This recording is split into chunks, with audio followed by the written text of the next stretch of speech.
ኢትዮጵያ ያለፈው ነገር ይመለስ ቢባል ምን እንዲመለስ ትፈልጋላችሁ? የኔ ወዶች እናንተ ኮመንት ላይ አስቀምጡልኝ።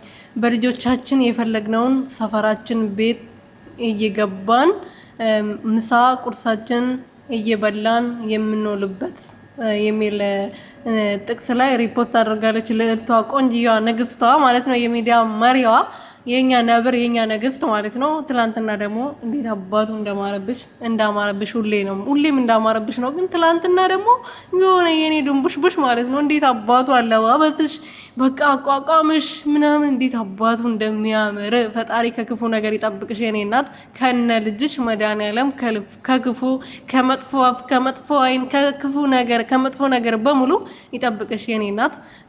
እኔ እንጃ ቱቱቱቱ ካይን ያውጣሽ። እኔ ራሱ ፈራው ማለት ነው።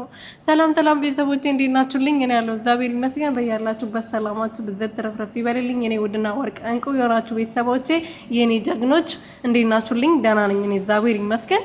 ልጅቷ እንግዲህ ሪፖስት ያደረገችው ጥቅስ ላይ በጣም ደስ የሚሉ ጥቅሶች፣ በጣም ትዝታዎቻችን የሚያስታውሱን ኢትዮጵያ ለምን እንደዚህ ሆነች፣ አገራችን የበፊቱ ሰላም እንዴት ነው የሚመለሰው?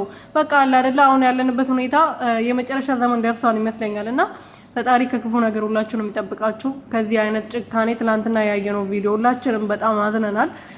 በላይቭ ላይ ነው ሰው ስታረድ የነበረውና ልክ እንደ እንስሳ ነበር። እንስሳ ራሱ በዚህ ዘመን እንደዚህ አይታረድም እና ፈጣሪ እንግዲህ ከዚህ ነገር ይሰውረን፣ ከክፉ ነገር ይሰውለን። በሰላም ወጥተን እንግባ። መድኃኒዓለም ወደ ሀገራችን ወደ ቤተሰቦቻችን በሰላም ይቀላቅለን። አሚን በሉ።